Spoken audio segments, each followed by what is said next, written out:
다니엘서가 10장에서 12장까지 가면 끝이 나는데 10장, 11장, 12장은 한 내용입니다.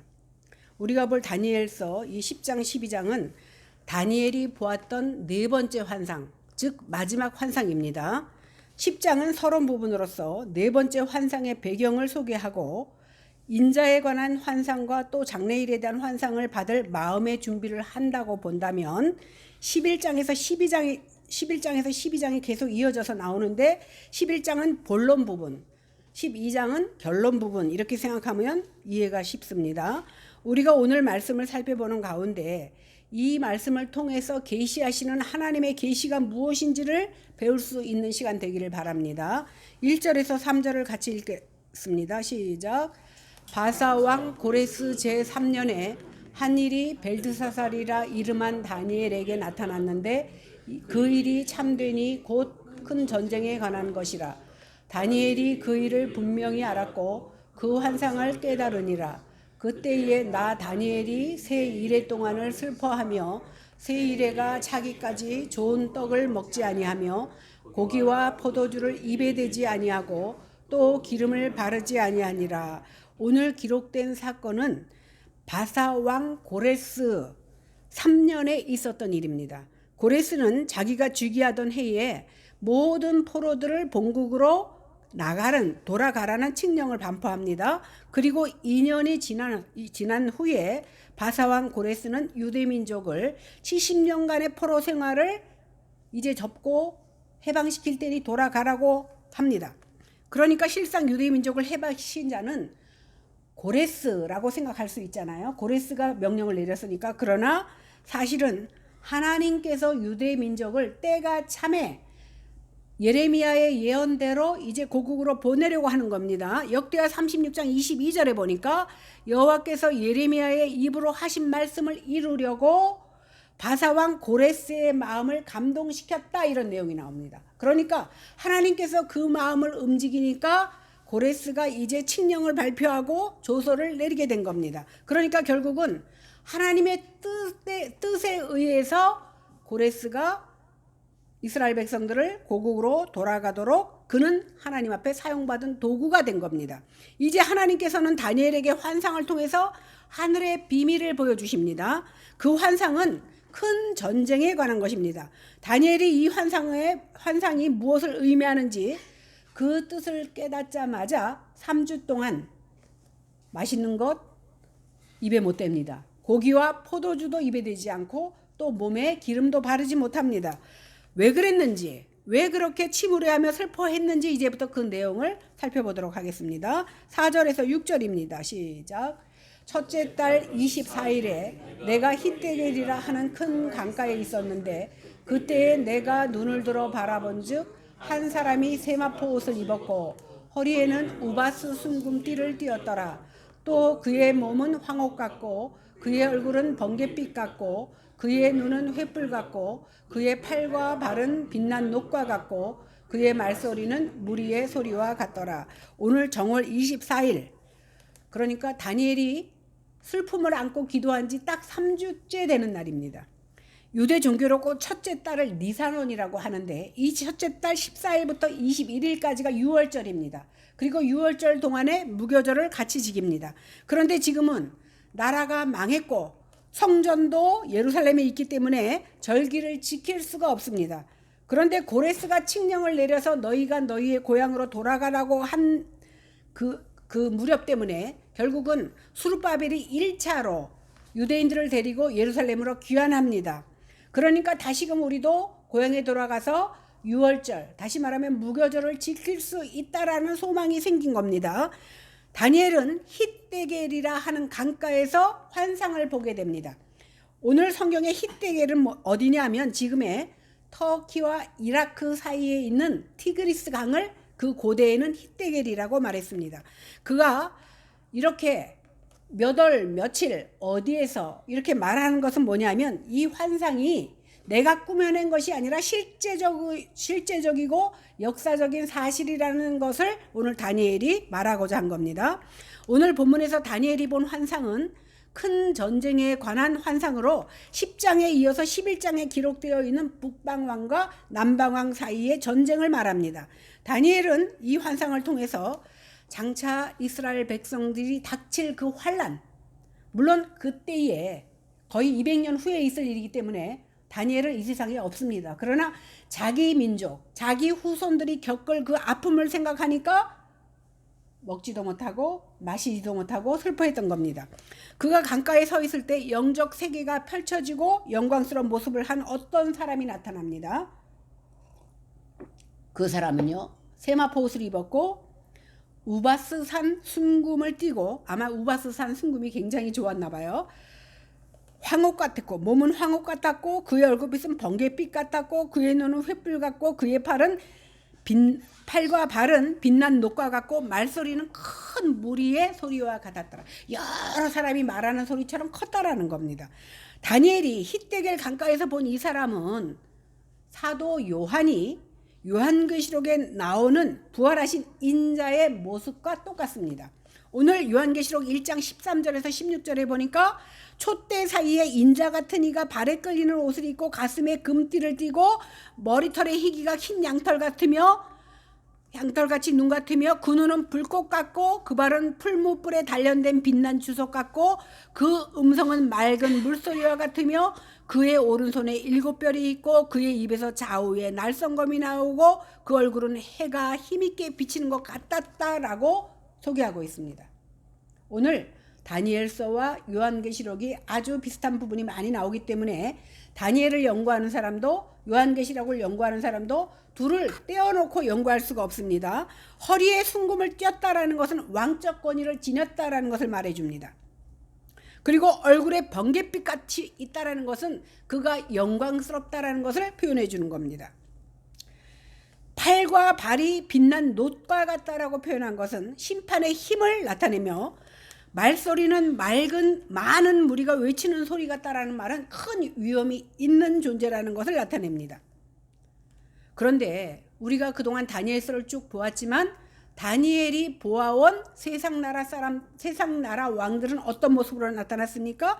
사자의 모습, 곰의 모습, 표범 같은 모습, 그러니까 짐승 모습으로 나타났는데 오늘은 어떻게 나타나요? 사람 같은 모습으로 나타납니다. 이것을 통해서 진정한 왕이신 예수님은 인간의 모습을 띠고 이 세상에 오실 것임을 보여주고 있는 겁니다. 다니엘이 히데겔 강가에서 환상 중에 본 이 한 사람은 구약 시대부터 때때로 나타나는 인자 곧 예수 그리스도이심을 우리는 알 수 있습니다. 사람의 모습으로 오셔서 우리의 기도를 들으시고 우리를 도우시는 분, 그분이 바로 인자라는 말씀입니다. 7절에서 9절을 다 같이 읽겠습니다. 시작.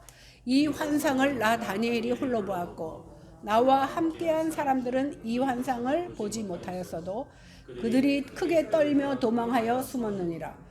그러므로 나만 홀로 있어서 이 큰 환상을 볼 때에 내 몸에 힘이 빠졌고 나의 아름다운 빛이 변하여 썩은 듯 하였고 나의 힘이 다 없어졌으나 내가 그 음성을 들었는데 그의 음성을 들을 때에 내가 얼굴을 땅에 대고 깊이 잠들었느니라. 환상을 볼 때 아마 다니엘 곁에 많은 사람들이 있었던 것 같아요. 이 사람들은 갑자기 크게 떨며 도망해서 숨어버립니다. 그래서 다니엘만 이 환상을 보게 됩니다. 아마 다른 사람들은 알 수 없는 큰 공포를 느꼈기 때문에 도망갔으리라 생각됩니다. 하나님께서 보이신 이 계시는 초자연적인 현상을 동반한 객관적인 사건이지만 함께한 사람들은 그 환상을 보지 못했고 오직 다니엘만 그 환상을 볼 수 있었습니다.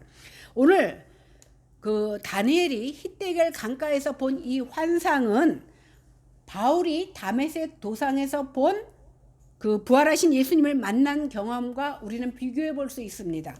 사도행전 9장 7절에 보니까 바울이 다메섹 도상에서 부활하신 예수님을 만났을 때 같이 가던 사람들이 소리만 듣고 아무도 보지 못했다 그랬습니다. 오직 바울만 보았던 사실을 우리는 알 수 있습니다. 바울도 어떻게 했습니까? 부활하신 예수님을 보았을 때 그가 압도되어서 땅에 엎드려졌다는 것을 우리가 사도행전을 통해서 알 수 있었듯이 오늘 다니엘도 여러 사람이 함께 있었지만 다른 사람들은 보지 못하고 오직 하나 오직 다니엘만 혼자 큰 환상을 보았는데 그 환상을 볼 때 몸에 힘이 빠져서 그 얼굴빛이 변하고 땅에 엎드려서 힘이 다 빠져서 무력해지는 것을 알 수 있습니다. 그런데 여기 보니까 그 음성을 들을 때 얼굴을 땅에 대고 깊이 잠이 들었다 이렇게 표현합니다. 그러니까 환상을 보는 순간 그가 졸았다 아니면 잠들었다 이런 말이 아닙니다. 이 말은 뭐냐면 인자의 영광에 압도되어서 정신을 잃어버렸다 이런 뜻입니다. 마치 바울이 다메섹 도상에서 부활하신 예수님을 만날 때와 똑같습니다. 다니엘은 환상 중에 인자 같은 이를 만나고 그 권위에 압도되어서 정신을 잃어버립니다. 다니엘이 인자와 같은 영광스러운 환경을 보고 그 말에 압도되어 정신을 잃었을 때 어떤 한 손이 나타나서 다니엘을 어루만지며 그의 떨리는 손과 무릎을 일으켜 줍니다. 하나님의 크신 사랑을 받는 다니엘아, 내가 하는 말을 잘 들어라. 내가 보내심을 받아서 너한테 왔으니 일어나라. 이 음성을 듣고 다니엘이 일어납니다. 그러나 그의 몸은 여전히 힘이 없고 떨립니다. 그러자 다니엘아 두려워하지 마라. 얼마 전에, 그러니까 3주 전에 내가 깨달음을 얻으려고 하나님 앞에 겸손하게 엎드려 기도할 때에 그때부터 하나님께서 네 기도를 들었다. 이 말은 뭐예요? 다니엘이 겸손한 마음으로 하나님 앞에 기도를 시작할 때부터 하나님은 네 기도를 알고 계신다라는 겁니다. 그래서 내가 여기 온 것은 네 기도 때문에 여기 왔다라고 말하는 거. 응답을 주시기 위해서 왔다고 위로해 줍니다. 하나님께서는 히데길 강가에서 큰 전쟁의 환상을 보고 3주 동안 스스로 절제하며 기도하고 있었던 다니엘의 기도를 응답해 주시려고 하나님의 천사를 지금 보내신 겁니다. 13절에서 14절 보겠습니다. 시작. 13절 14절 시작. 그런데 바사 왕국의 군주가 20일 나를 막았으므로 가장 높은 군주 중 하나인 미가엘이 와서 나를 도와주므로 이제 내가 마지막 날에 내 백성이 당할 일을 내게 깨닫게 하려 왔노라. 이는 이 환상이 오랜 후의 일임이라 하더라. 하나님은 다니엘이 하나님 앞에 자신을 다 죽이고 기도를 하실 때에 응답해 주십니다. 다니엘이 기도를 결심하고 실행에 옮긴 그날에 그의 진정성과 열심 있는 기도에 응답하시기 위해서 오늘 천상의 존재인 천사를 다니엘에게 보내기로 결정하신 겁니다. 그런데 여기 조금 이상한 말이 있어요. 그런데 하나님께서 다니엘의 기도를 응답하시려고 천사를 보냈는데 응답받은 것은 21일 3주가 지난 후입니다. 그러니까 3주 동안 기도할 동안 천사가 오지 않고 응답을 안 했다는 거예요. 이 말은 무슨 뜻이냐 하면 그 이유를 성경은 뭐라고 얘기하냐면 바사 왕국의 군주가 21일 동안 하나님께서 보내신 천사를 막았다 이렇게 말하고 있습니다. 그러면 바사 왕국의 군주 이렇게 표현하니까 아니 바사 왕국의 왕이 감히 하나님이 보내신 천사를 막아서 그 기도를 응답하지 못하게 했다는 말인가? 그 말이 아닙니다. 여기서 바사 왕국의 군주라는 말은 인간 페르시아 왕을 가리키는 것이 아니라 페르시아 왕 뒤에서 페르시아 제국을 조종하여 하나님 백성을 탄압하려고 하는 악한 천사를 오늘 성경은 바사 왕국의 군주다 이렇게 표현하고 있는 겁니다. 그 악한 천사가 계시 전달의 일을 21일 동안 가지 못하게 막아서 다니엘은 21일 동안 밥도 제대로 못 먹고 기름도 바르지 못한 채 기도하고 있었던 겁니다. 그로 인해서 다니엘에게 하나님의 기도의 응답이 21일 마지막 때에 받게 되는 이렇게 응답이 늦어진 겁니다. 그러나 가장 높은 군주 중 하나인 곧 전투하는 대장 천사들 중에 가장 높은 천사인 미가엘이 와서 도와줌으로 3주의 마지막 날에 다니엘이 이 응답을 받게 되는 겁니다. 그러니까 이스라엘 왕들에게 당한 일을 확실히 알게 되는 겁니다. 우리는 여기서 다니엘이 기도하는 동안 하나님의 기도 응답을 전하려는 천사와 바사국 왕들을 통해서 천사의 임무를 막으려는 악한 영들 사이에 영적 전쟁이 실제로 있었다는 사실을 알 수 있습니다. 그러니까 아직도 공중의 권세 잡은 사탄이 우리가 기도할 때에 그 기도가 하나님 앞에 상달되지 못하도록 우리에게 많은 생각을 집어넣고 그것을 방해한다는 사실을 우리는 알 수 있습니다. 이처럼 구약시대에는 기도 응답이 전령 천사를 통해서 전달되므로 악령의 세력에 잠시 맡길 수도 있었다라는 겁니다. 이것을 통해서 세상에 영적 전쟁이 있다라는 사실을 우리는 깨달을 수 있습니다. 그렇다고 해서 물론 모든 기도가 다 이렇다고 단정할 수는 없습니다. 이것을 통해서 우리의 기도가 더디 응답된다 할지라도 우리는 그 이유와 원인을 알지 못하지만 우리는 그 응답이 속히 올 수 있도록 끝까지 기도해야 된다는 사실을 오늘 알려주고 있습니다. 그런데 하나님께서는 신약 시대에는 성령 하나님께서 내주하시면서 성도의 기도를 도와주십니다. 친히 신약의 성도들은 오직 예수 그리스도의 피의 공로를 힘입어 담대히 보좌 앞에 나아가 기도할 수 있습니다. 그 당시에는 하나님께서 기도의 응답을 하실 때 전령 천사를 통해서 보내셨지만 이제는 성령 하나님의 도우심으로 인하여 우리의 기도가 속히 보좌에 상달된다라는 사실입니다. 오늘 이어서 15절에서 19절에 보면 천사의 말을 들은 다니엘은 아직도 정신이 어안이 벙벙해서 얼굴을 땅에 대고 말문이 막혀있는 상태입니다. 아직도 말할 수 없는 상태입니다. 그때 인자 같은 이가 또 한 인자 같은 이가 와서 다니엘의 입술을 만져줍니다. 그러자 입술을 만지자 다니엘이 이제 말할 수 있게 됩니다. 이것은 뭐냐면 부정한 입술을 가진 인간은 하나님과 교제가 이루어지지 않습니다.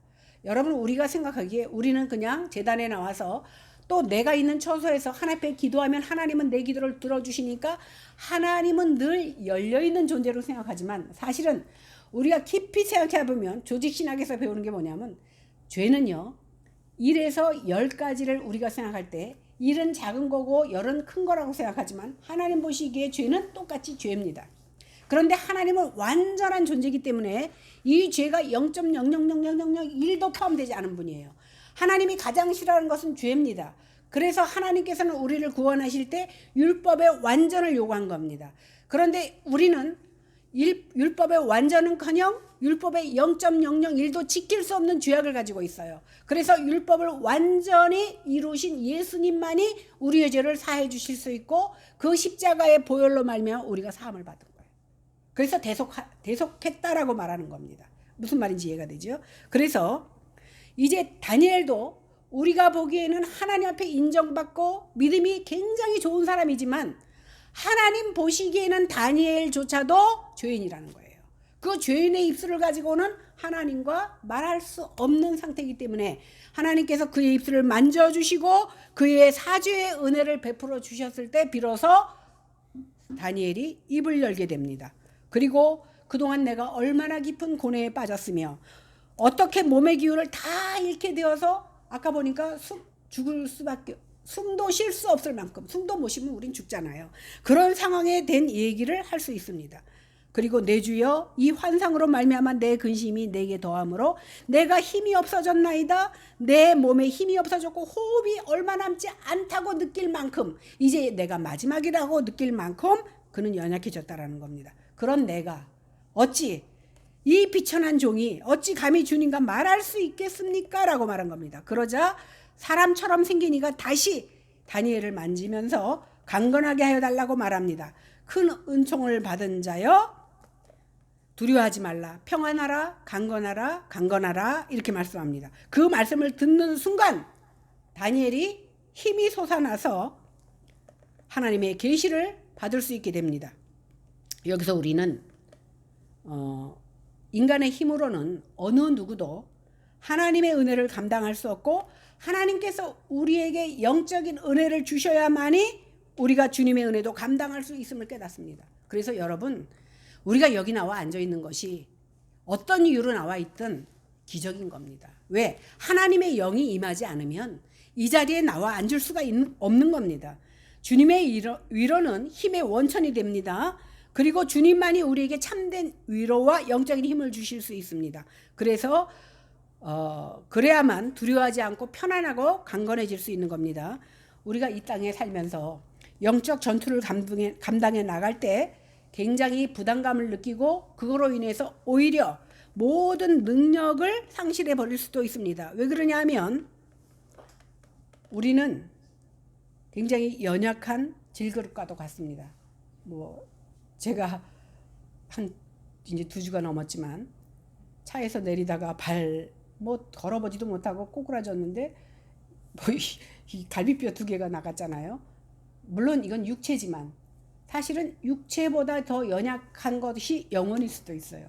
그러니까 우리는 쉽게 넘어진다라는 것을 표현해 주는 겁니다. 이렇게 질거와 같은 우리가 내주하시는 하나님으로 인해서 강건해지는 것이지 내가 강해져야지 마음먹어서 우리가 튼튼해지고 강해집니까? 아니라는 거예요. 오직 우리의 생명을 주장하시는 여호와께서 우리와 함께 하실 때 우리가 우리의 육과 영이 강건해진다라는 겁니다. 그래요. 고린도후서 4장 7절과 10절에는 이 보배를 질그릇에 가졌는데 그리고 사방으로 우겨쌈을 당했는데 내가 어찌할 수 없지만 그래서 우리는 거꾸로뜨림을 당하고 넘어질 수밖에 없지만 예수의 생명이 우리 안에 있을 때 우리가 일어날 수 있고 세워질 수 있다는 사실을 성경은 말하고 있습니다. 우리가 답답하고 어려운 일을 당하면 저부터도 그렇습니다. 친하고 가까운 사람에게 그 속을 털어내고 위로받을 때가 많이 있습니다. 그리고 그것을 원합니다. 그러나 인간의 위로는 순간 공감을 얻어서 잠깐 슬픔이나 위로를 받을 수 있지만 그 슬픔이 위로를 받았다고 해서 내가 강해지지 않습니다. 그러나 하나님의 위로는 연약한 자에게 힘을 줄 뿐만 아니라 실제로 우리를 강하도록 단련시킨다는 사실입니다. 하나님은 위대한 구속사에만 관심을 두시는 것이 아니라 구속사의 큰 전쟁 속에서도 지극히 연약한 소자와 같은 우리 한 사람 한 사람을 섬세하게 보살펴 주시고 힘 주시고 강건케 하시는 분이라는 사실입니다. 환난 중에 위로하시고 힘 주시고 실제로 경험한 성도여야만이 내가 죽음 가운데서 살아났을 때 비로소 야 내가 구사일생으로 살아났다 이것이 하나님의 은혜라고 말할 수 있듯이 내가 어려운 가운데서 하나님의 큰 위로를 받고 소생했을 때만 어려움을 당한 사람에게 손을 뻗어줄 수 있고 위로해 줄 수 있다는 사실입니다. 오늘 고린도후서 1장 4절에서 7절에 보니까 우리의 모든 환난 중에서 우리를 위로하사 우리로 하여금 하나님께 위로부터 모든 환난 중에 있는 자들을 능히 위로하게 하시는 이시로다 이렇게 말하고 있습니다. 우리가 진정한 위로는 위로부터 받는 위로, 사람에게서 받는 위로는 잠시 잠깐이지만 위로 하나님으로 받는 위로와 고난의 이김은 능히 우리의 소망이 견고해질 수 있고 그 고난에 참여하는 자가 진정한 위로를 받을 수 있다는 사실입니다. 이러한 것을 체험한 자만이 진정한 위로가 무엇인지를 어려운 자에게 전달해 줄 수 있다는 사실입니다. 20절과 21절을 보겠습니다. 시작. 그가 이르되 내가 어찌하여 내게 왔는지 내가 아느냐. 이제 내가 돌아서서 바사 군주와 싸우려니와 내가 나간 후에는 헬라의 군주가 이를 것이라. 오직 내가 먼저 진리의 글에 기록된 것으로 내게 보이리라. 나를 도와서 그들을 대항할지라. 너희의 군주 미가엘 뿐이니라. 다니엘이 히데겔 강가에서 큰 전쟁의 환상을 본 때가 고레스가 다스린 지 제3년이라고 했어요. 그러니까 고레스 왕국이 시작한 지, 그러니까 다시 말해서 그 바사 왕국이 시작한 지 이제 3년이면 이제 시초잖아요. 왜냐하면 메데 바사 왕국이 200년간 이어지다가 망하거든요. 그러면 200년 가운데 3년은 이제 겨우 시작하에 불과합니다. 그런데 시작할 때 하나님께서는 다니엘을 통해서 앞으로 있어질 일들을 보여주고 있는 겁니다. 이런 상황에서 하나님께서는 미리 약 200년 후에 있을 바사가 망하고 헬라 제국이 등장할 것을 오늘 다니엘에게 예고하십니다. 오늘 우리가 바사 제국 그러면 우리가 지금 바사가 어딘지 아시죠? 대충? 지금의 이란 지역, 이라크 지역이 바사 제국입니다. 그러니까 그때 중동 지방, 하나님께서 유대를 비롯하여 그 중동 지방에 하나님께서 크게 확대하셨다는 것을 알 수 있습니다. 이렇게 200년 후에 이제 바사 제국, 메데 바사 제국이 망할 건데 하나님께서는 다니엘을 통해서 거의 한 200년 후에 헬라가 어떻게 바사 제국을 칠 것인지, 또 그걸 통해서 하나님의 백성들이 얼마나 큰 탄압을 받게 될 것인지를 보여주고 있습니다. 그러나 천사는 바사 군주와 싸운 것과 마찬가지로 이제 헬라 군주와도 싸울 것이라는 겁니다. 그러니까 시대를 통해서 많은 악한 영들이 나타날 것이고, 오늘 그 악한 영들을 대적해서 하나님께서는 천군 천사를 동원하여 분명히 싸워주실 것이라는 것을 보여주고 있는 겁니다. 이렇게 천사는 자신이 떠나기 전에 하나님의 계획을 다니엘에게 분명하게 다 밝혀주었다고 말합니다. 오늘 눈에 보이는 인류의 역사는 눈에 보이지 않는 영적인 전쟁으로 인해 결정된다는 것을 우리는 감지할 수 있습니다.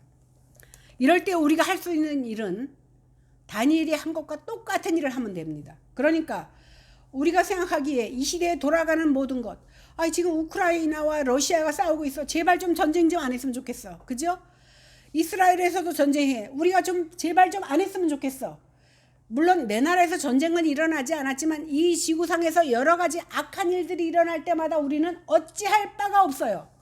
그렇다고 제가 나가서 싸우겠습니까? 할 수 없어요. 그럴 때 우리가 할 수 있는 것은 오늘 다니엘이 어떻게 했죠? 심히 근심하며 기도했다라는 사실입니다. 저도 저야 뭐 이제 얼마 있으면 하나님 나라에 갈 거고, 그 다음에 이제 우리 딸들도 있고, 더 걱정되는 것은 이제 손녀가 있잖아요. 좁게 말하자면 다니엘처럼 자기의 모든 그 민족들을 향해서 기도하지 못할지라도 가까이 여러분 생각해 보십시오. 내 손녀들의 세대에 어떻게 될 겁니까? 우리가 사는 세대보다 더 악하고 더 힘들어질 텐데, 우리의 후대를 위해서 우리가 할 수 있는 것은 그때까지 살아남아서 막아줄 수 있는 것이 아니잖아요. 기도해 주는 수밖에 없다라는 겁니다. 오늘 다니엘이 심히 떨며 금식하며 기도할 수 있었던 것은 자기 세대는 아니지만, 나는 가버리면 그만이지만 내 남은 후세에 이런 어려움을 당할 것을 보아서 그는 근심하며 기도했다라는 사실입니다. 그러면 우리가 이 지구상에서 벌어지는 여러 가지 어려운 문제들을 보면서 내가 할 수 있는 일은 다니엘이 오늘 기도했던 모습이 우리 가운데, 믿는 자들 가운데 있어줘야 된다라는 겁니다. 그래서 기도 외에는 아무것도 없어요. 내가 할 수 있는 일이 아무것도 없다라는 겁니다. 이렇게 기도는 한 사람의 인생을 결정하고, 기도는 가정과 사회의 방향을 움직이고, 기도는 국가와 국가 간의 모든 미래까지도 좌우할 수 있다라는 사실입니다. 하나님은 다니엘의 기도를 보내시고 천사를 보내줍니다. 그리고 그에게 놀라운 비밀을 알려주십니다. 지금 이 시간 우리가 소리내지 않고 속으로 기도한다 할지라도 하나님은 들으시고 신실하게 응답하신다는 사실입니다. 이러한 사실을 기억하시고 하나님께 담대하게 우리의 모든 상황과 우리의 가정과 교회와 우리나라와 국가의 문제들까지라도 담대하게 하나님께 믿음으로 기도하는 저희들이 되어야 될 줄로 믿습니다. 결국 그러나 역사는 하나님이 계획하신 대로 굴러갈 겁니다. 진행될 겁니다.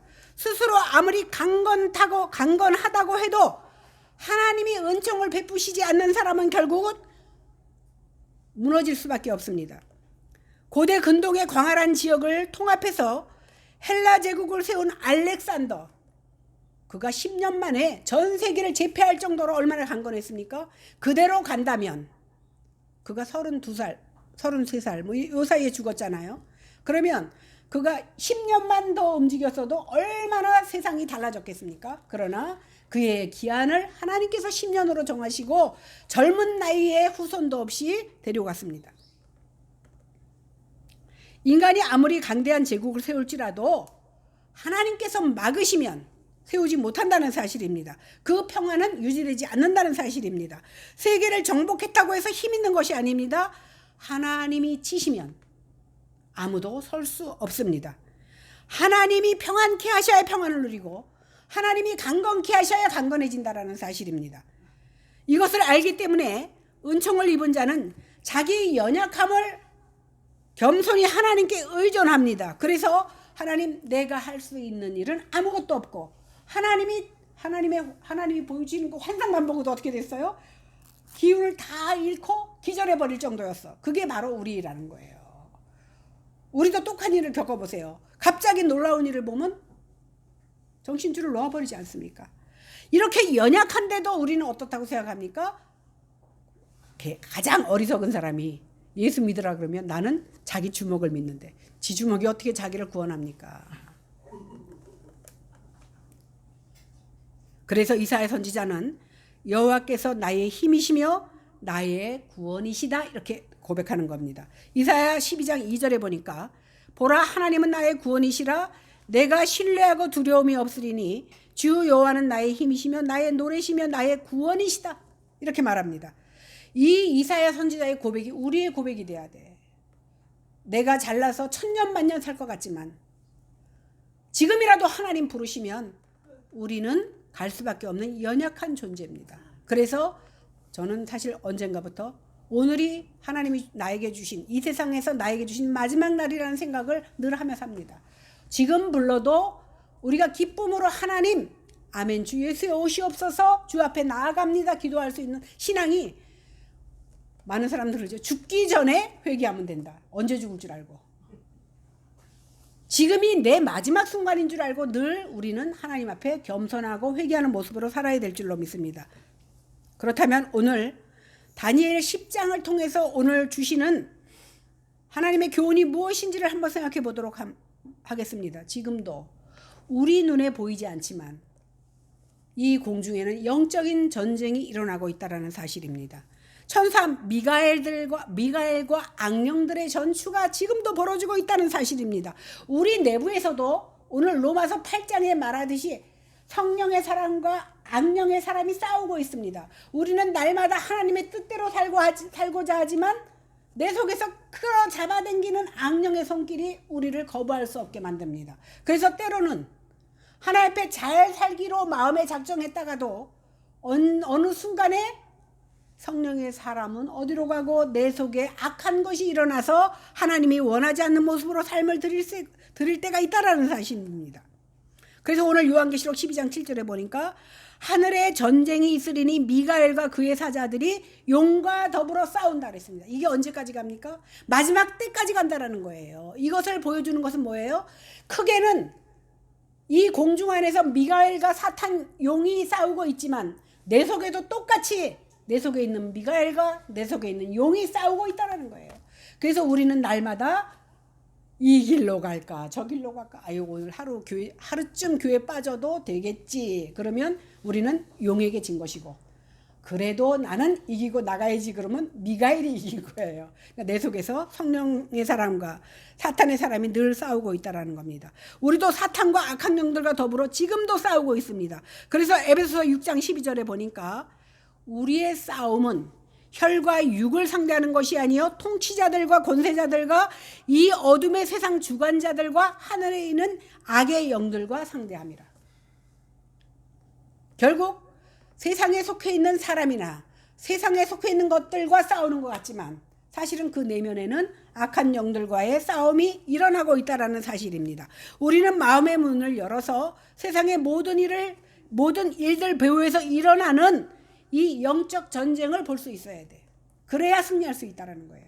이것이 단순히 너와 나의 싸움이라 그러면 힘센 사람이 이기겠지요. 그러나 이것이 영적인 싸움이라고 할 때에 우리는 어떻게 해야 돼요? 주님께 모든 것을 맡기고 의뢰하며 힘을 얻을 수 있다는 겁니다. 그래서 이 영적 싸움에서는 지면 양보하면 안 돼요. 이겨야 됩니다. 또한 우리는 오늘 본문을 통해서 사탄과 악한 영들이 하나님의 일을 방해하고 있다는 사실도 알게 되었습니다. 세상 권세자들의 배후에는 악한 영들이 아까 보니까 뭐라 그랬지? 바사의 군주와 싸운다 그랬잖아. 바사의 군주는 바사의 진짜 왕이 아니라 왕 뒤를 조종하는 악한 영들을 말한다고 했습니다. 이렇게 바사 왕국의 군주라고 표현한 것이 악한 영들이라고 했던 것처럼 우리는 가끔 세상의 정세를 이끌어가는 것이 정치인들이라고 생각하지만 그 가운데 악한 영과 선한 영이 있어서 우리가 하나님의 일을 방해한다는 사실을 우리는 알고 어떻게 해야 돼? 깨어서 기도해야 된다는 사실. 또한 우리는 오늘 본문 말씀을 통해서 하나님의 일은 결국 결과적으로는 하나님의 뜻대로 이루어진다는 사실입니다. 물론 하나님이 일들을 지연시킬 수도 있습니다. 그리고 단축시킬 수도 있으십니다. 그러나 이 모든 것이 하나님의 섭리 안에 있다라는 사실입니다. 그래서 성경은 사실 예언했잖아요. 말세에 이름 모를 병과 나라와 나라가 싸우고 기근과 지진이 있을 것이라는 것을 얘기합니다. 이제 앞으로도 더 이름 모를 병들이 또 나타날 겁니다. 코로나가 언제 예언되어 있었습니까? 이름 모를 병들이 앞으로도 계속해서 나타날 것이고, 우리가 생각지 않았던 전쟁이 있을 것이고, 전쟁이 있으면 따르는 것이 뭐냐면 기근과 기근입니다. 먹고 사는 것이 힘들어집니다. 이 시대가 이렇게 문화가 발전했는데도 우리가 먹는 것을 걱정할 거리라고 생각하지 않겠지만, 만약에 우리나라에 전쟁이 일어나 봅시오. 그러면 원치 않게 우리는 먹을 것을 구하러 다녀야 될 수밖에 없고 고통을 당할 수밖에 없다는 사실입니다. 그래서 이 모든 것이 역사의 주관자이신 하나님의 손에 있다는 사실을 깨닫고, 만세전에 계획하신 이 모든 것이 결국은 하나님의 주권적으로 일어나다가 우리는 어려움을 만나고 환난을 만나고 마지막 때에 하나님께서 사탄을 무적에게 집어넣음으로 말미암아 모든 이 세계가 끝이 납니다. 그때까지 그것이 언제가 될지 우리는 알지 못하지만, 그때까지 우리는 기도하며 승리하는 삶을 살아야 될 줄로 믿습니다. 이 시간 성령 하나님께서 우리에게 함께 하셔서 우리는 마지막 시대를 살아가고 있습니다. 우리가 오직 하나님만 바라며 위로부터 받는 그 강건함, 하나님께서 평안케 하셔야 우리가 평안할 수 있고, 하나님께서 강건케 하셔야 강건할 수 있다는 사실을 깨닫고 그 은혜가 우리에게 머물기를 주님의 이름으로 간절히 축원합니다. 기도하겠습니다. 하나님, 연약한 저희들에게 귀한 그리고 무거운 말씀을 주셨음을 우리는 잘 받아들이는 믿음을 저희들에게 허락하여 주시기를 원합니다. 우리는 연약해서 주님께서 콧바람만 불어도 넘어지고 자빠지고 일어나지 못한다는 사실을 압니다. 그러나 지금까지 우리를 지켜주신 것이 하나님의 은혜이며 기적이라는 사실을 깨닫고 늘 주님 앞에 감사하며, 주님께서 우리에게 힘 주셔야 강할 수 있고 주님께서 평안을 주셔야 우리가 평안해질 수 있다는 사실을 깨달아 오직 주님 안에 머무는 하나님의 자녀들 다 되게 도와주시옵소서. 감사드리며 예수님의 이름으로 기도했습니다. 아멘.